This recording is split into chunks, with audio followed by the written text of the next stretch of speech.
This is NDTV, and you're watching Classics.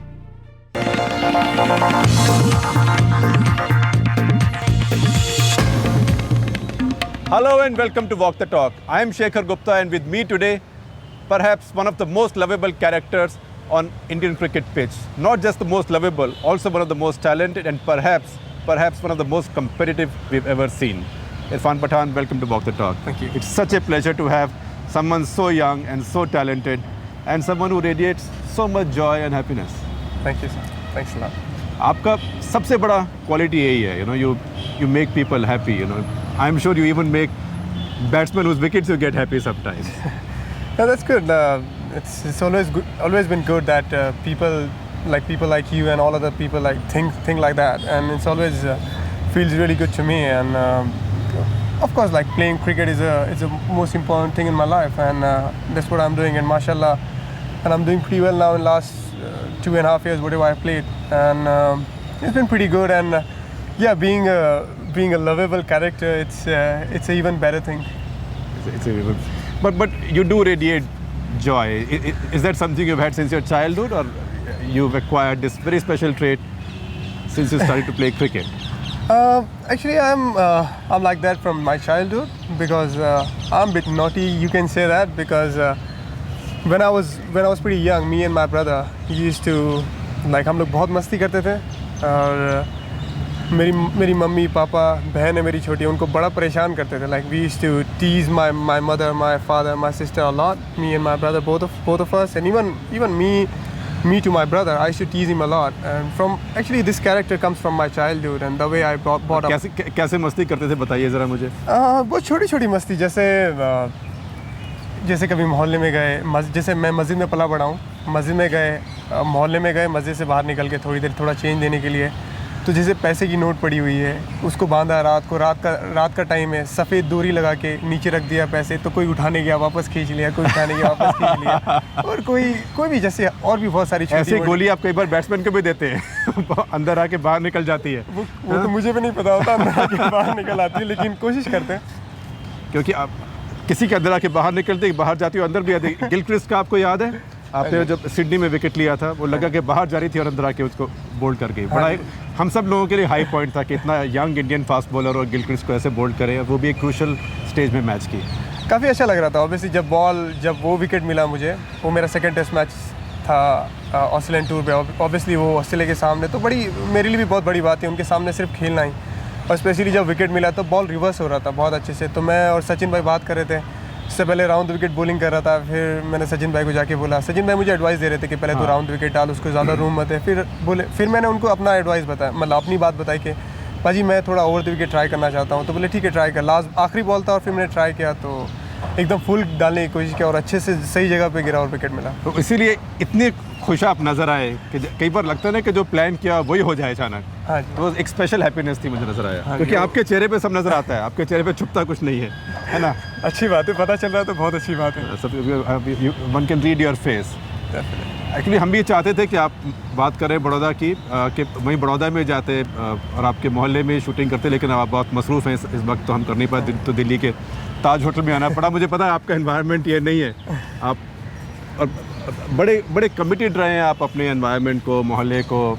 आपके father कहते हैं कि आप मस्जिद में सफाई क्या करते थे, और उसी डेडिकेशन का आज आपको मिल रहा है फल. हाँ, जिस तरह से मैंने आपको पहले ही बताया कि मैं मस्जिद में पला बड़ा हूँ, एंड वहाँ पे लगभग मेरी 18 साल वहीं पे मैं पला बड़ा हूँ. जो भी अच्छी बुरी सारी यादें वहीं पे थी. जितना भी मेरे फादर ने, मेरे मम्मी ने जितना भी स्ट्रगल किया है वहीं पे था, तो काफ़ी यादें जुड़ी. और मस्जिद में जिस तरह से पापा दो जगह पे वर्क करते थे. पापा वर्क करते थे पहले सारा भाई एम केमिकल, और मस्जिद में दोनों जगह पे वर्क करते थे. तो इतना ज़्यादा सैलरी नहीं था, लेकिन क्या करते थे सारा भाई केमिकल में? और वहाँ पे एक छोटा सा काम करते थे, लेकिन इतना ज़्यादा सैलरी नहीं था. तो वहाँ से आके 8 घंटा सर्विस करना, वहाँ से आना, साइकिल पे जाना, साइकिल पे आना, फिर मस्जिद में काम करना 5-6 घंटा. सो पूरी मतलब सिर्फ 4-5 घंटे की नींद मिलती थी पापा को. तो जब भी हम लोग ने, जैसे हमने होश संभाला, मैंने और मेरे भाई ने, तो हम थोड़ा बहुत मदद करते थे पापा को. ज़्यादा तो नहीं कर पाते थे क्योंकि हमको भी स्कूल जाना होता था, प्रैक्टिस जाना होता था, लेकिन कोशिश करते थे कि तो पापा को थोड़ा बहुत हेल्प करते. क्रिकेट कब सोचा आपने? देखिए, जब 10 साल का था तो तभी से मैं और मेरा भाई खेलते थे, दोनों मोहल्ले में जाके खेलते थे। क्योंकि हमारी middle class, lower middle class family में हम सबके ऊपर इस बात का बहुत दबाव होता है कि आप पढ़िए पढ़िए पढ़िए, सारा समय पढ़िए और उसके बाद आप 10th में टॉप करिए, फिर 12th में टॉप करिए, फिर कॉलेज में जाइए, IIT में जाइए या डॉक्टर बनिए। तो उसमें ये कहना कि शुरू से मैं क्रिकेट खेलूँगा पूरी तरह से, ज़रा एक अनयूजुअल चीज़ है। कैसे हुआ? ये ऐसे हुआ कि जिस तरह से मस्जिद में रहते थे हम लोग, और तो मस्जिद में तो ऑब्वियसली क्रिकेट ज़्यादा नहीं खेल पाते थे, हम लोग खेलने की कोशिश भी करते थे। तो बाकी जो नमाजी होते थे मस्जिद में वैसे खेलना अच्छी बात नहीं है, हम लोग कोने में खेलते थे, थोड़ा हालांकि बच्चों को माफ़ होता है। थोड़ा बहुत शोर वगैरह होता था। तो मेरे वालिद साहब को सब लोग कंप्लेन करते थे कि मस्जिद में नहीं खेलना चाहिए, तो उस वजह से हम लोग मोहल्ले में खेलने जाते थे। वहाँ पे एक 5 मिनट से दूर एक मोहल्ला है, वहाँ पे जाकर क्रिकेट खेलते थे। तो मेरी वालिदा को ये था कि बच्चे शायद बिगड़ ना जाए मोहल्ले में जाके। तो मेरी वालिदा ने मेरे अंकल से बात की, जिनका नाम अहमद मियाँ है, तो वहाँ उन्होंने बड़ौदा स्पोर्ट्स क्लब है, क्रिकेट क्लब है वहाँ पे बड़ौदा में, वहाँ पे जाके दाखिला दिलवाया। फिर वहाँ से हम लोगों ने, जब हम दोनों भाई, मैं 10 साल का था तब से स्टार्ट किया। नहीं, पर क्रिकेट का शौक कैसे, देख के ही आया या आपके फैमिली में कोई था? नहीं, देख के ऐसा आया कि कभी मोहल्ले में, जैसे मेरी दादी का घर मोहल्ले में होता था। हाँ। और हम लोग, मेरे पापा ऑब्वियसली मस्जिद में काम करते थे, तो मस्जिद में होता था, तो वहाँ से जब जाते थे मोहल्ले में क्रिकेट देखते थे। कभी कभी टीवी, किसी के दोस्त के घर पे देखा तो टीवी में मैच आ रहा है, तो हमेशा मैच में टीवी नहीं था घर में, पहले नहीं था, फिर बाद में जैसे हम लोग 10 साल के, उसके बाद थोड़ा टीवी आने लगा, क्योंकि मस्जिद में वैसे टीवी होना अलाउड नहीं है। लेकिन हम लोग टीवी भी सिर्फ इसलिए लिया था पहले कि हम लोग मैच देख सकें, सिर्फ मैच देख सकें। तो उससे सीखा आप दोनों भाइयों ने? उससे सीखा, उससे शौक़ ज़्यादा बढ़ा। फिर बाद में, और होता है ना कभी कभी कि कोई चीज़ होनी होती है, डेस्टिनी में लिखी होती है, तो वो होना ही है। तो फिर वैसे जैसे जिस तरह से फिर मैंने क्लब में ज्वाइन कर दिया 10 साल की उम्र, फिर वहाँ से खेलते गए धीरे धीरे, फिर वहीं से सब कुछ शुरू हुआ। और फास्ट बॉलिंग, क्योंकि इंडिया में तो फास्ट बॉलिंग से सब डरते हैं, सबके पिच ऐसे हैं, मौसम ऐसा है। मैं उसके बारे में तो मुझे खुद भी नहीं पता वो मैंने कैसे स्टार्ट किया, लेकिन जब भी मैंने बॉल पकड़ा अपने हाथ में, तो यही सोचा कि मैं जब भी बॉल करूंगा तो मतलब सीम बॉलिंग करूंगा। मतलब सीम ही हाथ में आई हमेशा? हमेशा सीम हाथ में आई, तो उसी वजह से इस तरह से शुरू हुआ। या कोई रोल मॉडल था शुरू से? जैसे आप वसीम अकरम की बहुत तारीफ करते हैं। हाँ, कभी उनको बॉलिंग करते देखा और सोचा कि ऐसे ही? काफ़ी जब भी उनका अगर बॉलिंग आ रहा हो तो मैं बैठ जाता टीवी के सामने, सारी चीज़ें छोड़ देता था, बॉलिंग देखते रहता था। उनका बड़ा शौक था, मतलब उनका नाम, कद काठी भी है, लेफ्ट हैंड भी है। नहीं, इतना भी कुछ नहीं है, लेकिन ऑब्वियसली वो तो बहुत बड़े बॉलर है। उन्होंने काफ़ी, मतलब इतनी जितनी विकेट निकाली है वो तो बहुत बड़ी बात है। और हर तरह के पिचेस पे निकाली है? हर तरह के विकेट पे, कोई उन्होंने कभी ऐसा नहीं किसी फ्लैट विकेट पे विकेट ना निकाला। मैच मोड़ दिए हैं ना अपने खुद ही, एक ही अपने बॉलिंग से सारी पूरी मैचेस उन्होंने मोड़े। तो उनका बड़ा, जैसे कोई चैंपियन बॉलर को आप देखते हो तो आपको शौक होता है कि हम भी उन्हें जैसा बनने की कोशिश करें, या उनसे अच्छा करने की कोशिश करें, या बस फॉलो करने की कोशिश करें। तो हमें भी बस इतना कुछ नहीं था कि मैं उनके फॉलो करने की कोशिश करूँ, पर ये था कि उनको देखने का बहुत बड़ा मज़ा आता था। और आपको उनमें क्या खासियत नज़र आई जो बाकी फास्ट बॉलर्स में नज़र नहीं आई? जब आप छोटे थे, अब तो आप जानते हैं गुड बॉलिंग के, क्या सीम पकड़ी, कहाँ से बॉल को रब किया, कहाँ से बॉल को नॉन शाइनी साइड रखी, अब तो सब जानते हैं। हाँ, अभी थोड़ा बहुत पता है, लेकिन जब नहीं पता था तब यही जान के बड़ी खुशी होती थी कि वो लेफ्ट आर्म बॉलर है और मैं भी बाएं हाथ का गेंदबाज हूँ। तो उसी वजह से मतलब ज़्यादा अच्छे मुझे तभी वही लगते, इसीलिए अच्छे लगते थे। और पहली बार कब मिले आपको? जब मैं ऑस्ट्रेलिया में था, पहला टूर में खेल रहा था, तभी पहली बार एडिलेड में मिले थे। आपको वो मिले या आप उनके पास मिलने के कुछ नहीं, लेने के लिए? ऑब्वियसली मैं खुद उनके पास गया था बात करने के लिए। जैसे आशीष नेहरा और उनकी बड़ी अच्छी दोस्ती थी। हाँ। तो मैंने वो ऐसी बात करें, उनको पता था आशीष नेहरा को कि मुझे मैं बड़ा क्रेज़ी उनके बारे में, उनकी बॉलिंग के बारे में, वसीम अकरम की। सो उन्होंने बताया कि वसीम अकरम आए हुए हैं यहाँ पे, कमेंट्री वगैरह कर रहे हैं। तो मैं क्या, मुझे उनसे मिलना है। तो फिर मैंने उनका रूम नंबर पता किया, मैंने उनको फ़ोन किया कि मुझे आपसे मिलना है, ये वो। तो बोले ठीक है, मैं आशीष नेहरा के साथ ग्राउंड पे जा रहा हूँ, आप भी आ जाना अगर आपको आना है। तो फिर मैं गया उनके साथ, फिर ग्राउंड पे जाके थोड़ा बहुत 1-2 बातें की बॉलिंग के बारे में। और क्या कहा उन्होंने आपकी बॉलिंग देख के? पहले बॉलिंग के देख के सीधा, जैसे मैंने पहला बॉल, उन्होंने पहले तो कुछ बोला नहीं, पहले बोले कि सीधा बॉल करो। हाँ। यही कि जैसे मैंने बॉल डाला तो बोले, मुझे पहले ही बोल दिया कि आप ज़्यादा आउट स्विंग डालते नहीं, इन स्विंग डालते हो, है कि नहीं? हाँ। मैं बोला हाँ एकदम सही, आपको कैसे पता? बोले नहीं, ये पता चल जाता है, इतना क्रिकेट खेलते पता चल जाता है।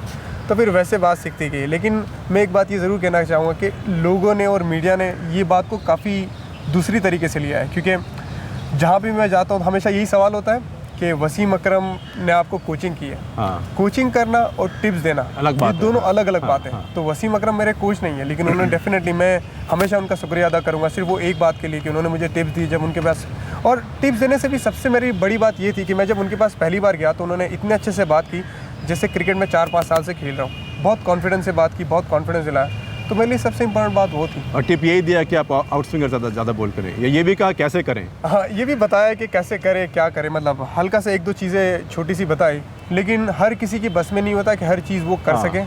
हर किसी का एक्शन अलग होता है, और सलाह तो हर कोई दे सकता है, उसको फॉलो करना, और किसी को किसका ज़्यादा फ़ायदा होता है। डेफिनेटली उन्होंने एक चीज़ बताई है, वो मेरे दिमाग में है, और मैं हमेशा जब भी मेरा अच्छा रिदम चल रहा हो तो मैं कोशिश करता हूँ वो चीज़ करने की। और पीछे आपका थोड़ा क्राइसिस पीरियड भी रहा, विकेट नहीं मिले कई बार, इंडिया में नहीं मिले, पाकिस्तान में भी कुछ रहा, तो ऐसे में इतनी यंग एज में even we at our age, when we go through a bad phase, it's very difficult to handle it. But at your young age, with all the cameras on you, selectors, how do you handle it? कोशिश करते हैं बस handle करने की, और माशाल्लाह अभी तक मुझे लग रहा है कि मैं काफ़ी अच्छे से हैंडल कर रहा हूँ, क्योंकि जिस तरह से लास्ट ईयर जब पाकिस्तान इंडिया में आई थी, तब मैं 2 मैच के बाद ड्रॉप हो गया था, फिर आया, फिर बाद में अभी जब हम लोग पाकिस्तान में गए थे, शुरू में 1-2 मैचेस में विकेट नहीं मिल रहा था, तो हैंडल करने की कोशिश कर रहा हूँ मैं अभी मैं काफ़ी यंग हूँ। But it's tough, you know, you're yet to be 22 and 100 crore people are chasing you with a speed gun, है ना? 128, 132, 138।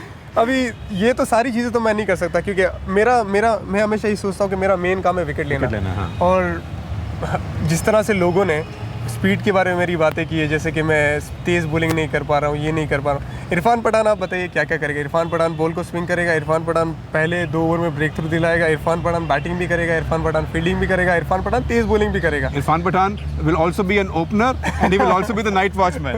We need him. मुझे कोई प्रॉब्लम नहीं सब चीज़ें करने में, जो मेरी टीम मुझसे डिमांड करेगी। Team of Irfan Pathan, but that is the curse of an all-rounder, you know, क्योंकि आप बैटिंग करेंगे तो आपका बहाना नहीं है कि मैं तो बॉलर हूँ। When you are bowling then you can't say I'm a batsman. हाँ, और इसीलिए मैं हमेशा कहना चाहता हूँ कि मैं अभी भी ऑलराउंडर नहीं हूँ। ऑलराउंडर बनने में हमेशा टाइम होता है, और अभी सिर्फ मुझे 2-2.5 साल हुए इंटरनेशनल क्रिकेट में, तो मैं चाहता हूँ कि इंटरनेशनल मैं ऑलराउंडर तभी बन पाऊँगा जब मैं एटलीस्ट 4-5 साल क्रिकेट खेल पाऊँगा। अगर मैं पहले ही ऑलराउंडर बन गया और 4-5 साल क्रिकेट नहीं खेल पाया तो बहुत मुश्किल हो जाएगी मेरे लिए। और रही बात स्पीड की और उसकी, मैं जिस तरह से मैंने पहला मैच स्टार्ट किया था ऑस्ट्रेलिया में, एडिलेड में, तब मेरा भी स्पीड यही था 138, 128, 130। मेरा खेल खेल के जब ऑस्ट्रेलिया इंडिया में आई थी, उसके बाद जब मैं 2 मैच के बाद इंजर्ड हो गया था, तब मेरा जाके स्पीड 140 तक पहुंचा था। तब लोगों को ये समझ में नहीं आता कि रिदम से पेस आता है, और हमेशा पेस ज़रूरी नहीं होती, पेस इंपॉर्टेंट होता है, पेस स्विंग दोनों चीज़ें ज़रूरी होती है।